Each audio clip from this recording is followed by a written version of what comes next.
Hello everyone, welcome to Education Idea. আজিৰ ভিডিঅ'টোত Indian history মৌৰ্যন ডাইনেষ্টিৰ ওপৰত কিছুমান ইম্পৰ্টেণ্ট কুৱেশ্যন ডিছকাছ কৰিব লৈছোঁ। ফাৰ্ষ্ট কুৱেশ্যনটো হৈছে who was the founder of Mauryan empire? Maurya সাম্ৰাজ্যৰ প্ৰতিষ্ঠাপক কোন আছিল? অপশ্যন কেইটাৰ ভিতৰত শুদ্ধ উত্তৰটো হ'ব চন্দ্ৰগুপ্ত মৌৰ্য। মৌৰ্য সাম্ৰাজ্যৰ প্ৰতিষ্ঠাপক আছিল চন্দ্ৰগুপ্ত মৌৰ্য। নেক্সট কুৱেশ্যনটো হৈছে what was the capital of Mauryan empire? Maurya সাম্ৰাজ্যৰ ৰাজধানী কি আছিল?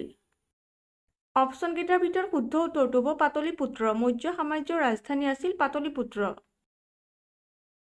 নেক্সট কুৱেশ্যনটো হৈছে what was the official language of Mauryan court? Maurya আদালতৰ চৰকাৰী ভাষা কি আছিল? অপশ্যন কেইটাৰ ভিতৰত শুদ্ধ উত্তৰটো হ'ব মাগধী ভাষা। মৌৰ্য আদালতৰ চৰকাৰী ভাষা আছিল মাগধী ভাষা। নেক্সট কুৱেশ্যনটো হৈছে who was the first empire of Mauryan dynasty? Maurya ৰাজবংশৰ প্ৰথম সম্ৰাট কোন আছিল? অপশ্যন কেইটাৰ ভিতৰত শুদ্ধ উত্তৰটো হ'ব চন্দ্ৰগুপ্ত মৌৰ্য। মৌৰ্য ৰাজবংশৰ প্ৰথম সম্ৰাট আছিল চন্দ্ৰগুপ্ত মৌৰ্য। নেক্সট কুৱেশ্যনটো হৈছে what was the main centre of education during the period of Mauryan empire? Maurya সাম্ৰাজ্যৰ সময়ছোৱাত শিক্ষাৰ মুখ্য কেন্দ্ৰ কি আছিল? অপশ্যন কেইটাৰ ভিতৰত শুদ্ধ উত্তৰটো হ'ব তক্ষশিলা। মৌৰ্য সাম্ৰাজ্যৰ সময়ছোৱাত শিক্ষাৰ মুখ্য কেন্দ্ৰ আছিল তক্ষশিলা। নেক্সট কুৱেশ্যনটো হৈছে who is called as the second Ashoka? দ্বিতীয় অশোক বুলি কাক কোৱা হয়? অপশ্যন কেইটাৰ ভিতৰত শুদ্ধ উত্তৰটো হ'ব কনিষ্ক। দ্বিতীয় অশোক বুলি কনিষ্কক কোৱা হয়। নেক্সট কুৱেশ্যনটো হৈছে which Mauryan king holds the title of Amitraghata? কোনজন মৌৰ্য ৰজাই অমিত্ৰাঘাতা উপাধি ধাৰণ কৰিছিল? অপশ্যন কেইটাৰ ভিতৰত শুদ্ধ উত্তৰটো হ'ব বিন্দুসাৰা। বিন্দুসাৰা অমিত্ৰাঘাতা উপাধি ধাৰণ কৰিছিল।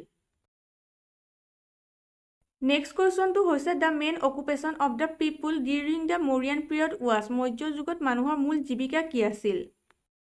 অপশ্যন কেইটাৰ ভিতৰত শুদ্ধ উত্তৰটো হ'ব এগ্ৰিকালচাৰ। মৌৰ্য যুগত মানুহৰ মূল জীৱিকা আছিল কৃষি। নেক্সট কুৱেশ্যনটো হৈছে which one of the following mentions division of the Mauryan society into 7 classes? নিম্নলিখিত কোনখনত মৌৰ্য সমাজক 7টা শ্ৰেণীত বিভক্ত কৰাৰ কথা উল্লেখ কৰিছিল? অপশ্যন কেইটাৰ ভিতৰত শুদ্ধ উত্তৰটো হ'ব ইণ্ডিকা। ইণ্ডিকাত মৌৰ্য সমাজত 7টা শ্ৰেণীত বিভক্ত কৰাৰ কথা উল্লেখ কৰিছিল। আৰু ইণ্ডিকাৰ লেখক আছিল মেগাস্থেনাছ। নেক্সট কুৱেশ্যনটো হৈছে who was known as Indian Machiavelli? ভাৰতীয় মেকিয়াভেলি বুলি কাক জনা গৈছিল?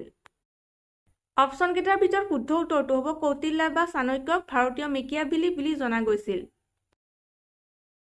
নেক্সট কুৱেশ্যনটো হৈছে Indica was written in which language? Indica কোন ভাষাত লিখা হৈছিল?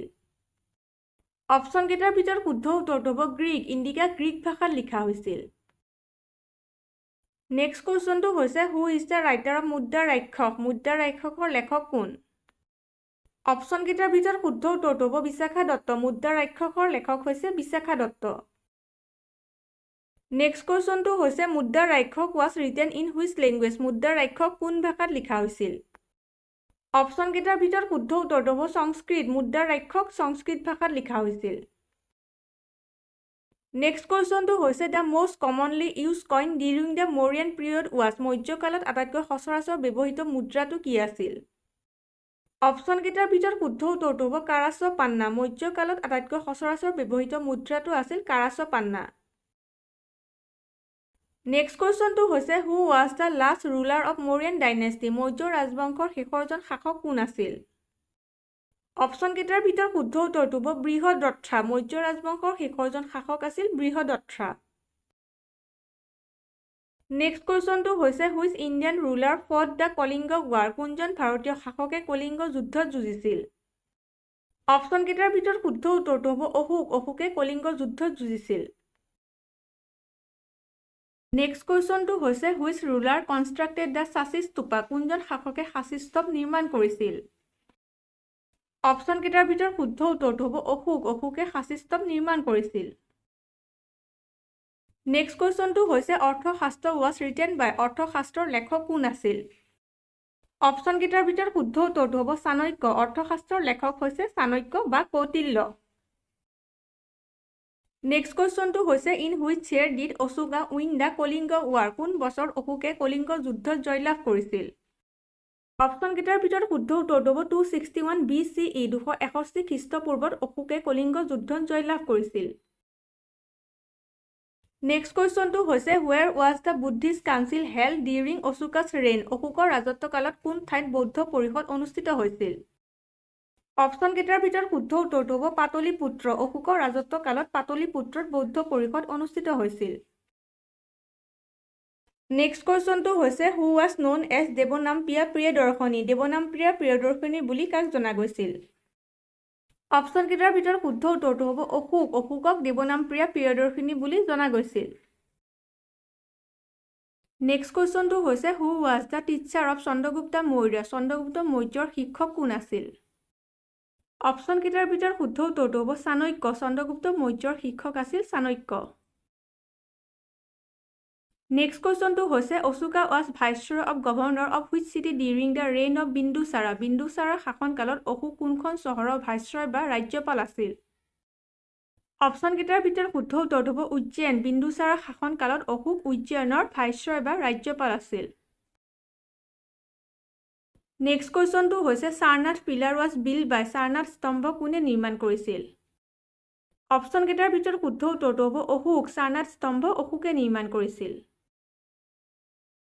নেক্সট কুৱেশ্যনটো হৈছে who was the অথাৰ of romantic play Kadambari romantic নাটক কাদম্বৰীৰ লেখক কোন আছিল অপশ্যনকেইটাৰ ভিতৰত শুদ্ধ উত্তৰটো হ'ব বাণভট্ট ৰোমান্টিক নাটক কাদম্বৰীৰ লেখক আছিল বাণভট্ট নেক্সট কুৱেশ্যনটো হৈছে which Greek ambassador visited India during the period of Chandragupta Maurya Chandragupta মৌৰ্যৰ সময়ছোৱাত কোন গ্ৰীক ৰাজদূতে ভাৰত ভ্ৰমণ কৰিছিল অপশ্যনকেইটাৰ ভিতৰত শুদ্ধ উত্তৰটো হ'ব মেগাস্থেনাছ চন্দ্ৰগুপ্ত মৌৰ্যৰ সময়ছোৱাত মেগাস্থেনাছে ভাৰত ভ্ৰমণ কৰিছিল নেক্সট কুৱেশ্যনটো হৈছে who is the writer of Harshacharita কোনে লিখিছিল অপশ্যনকেইটাৰ ভিতৰত শুদ্ধ উত্তৰটো হ'ব বাণভট্ট হৰ্ষচৰিত্ৰ বাণভট্টই লিখিছিল নেক্সট কুৱেশ্যনটো হৈছে which language was use in the inscription of Ashoka অশোকৰ শিলালিপিত কোনটো ভাষা ব্যৱহাৰ কৰা হৈছিল অপশ্যনকেইটাৰ ভিতৰত শুদ্ধ উত্তৰটো হ'ব প্ৰাকৃত অশোকৰ শিলালিপিত প্ৰাকৃত ভাষা ব্যৱহাৰ কৰা হৈছিল নেক্সট কুৱেশ্যনটো হৈছে Ashoka converted to which religion after Kalinga war Kalinga যুদ্ধৰ পিছত অশোকে কোন ধৰ্মলৈ ৰূপান্তৰিত হৈছিল অপশ্যনকেইটাৰ ভিতৰত শুদ্ধ উত্তৰটো হ'ব বুদ্ধিজিম কলিংগ যুদ্ধৰ পিছত অশোকে বৌদ্ধ ধৰ্মলৈ ৰূপান্তৰিত হৈছিল লাষ্ট কুৱেশ্যনটো হৈছে who was the chief adviser of চাণক্যৰ মুখ্য উপদেষ্টা কোন আছিল অপশ্যনকেইটাৰ ভিতৰত শুদ্ধ উত্তৰটো হ'ব চন্দ্ৰগুপ্ত মৌৰ্য চাণক্যৰ মুখ্য উপদেষ্টা আছিল চন্দ্ৰগুপ্ত মৌৰ্য আজিৰ ভিডিঅ'টো ইমানতে শেষ কৰিলোঁ আগৰ ভিডিঅ'বিলাক যদি চোৱা নাই ইয়াত ক্লিক কৰি চাব পাৰিব থেংক ইউ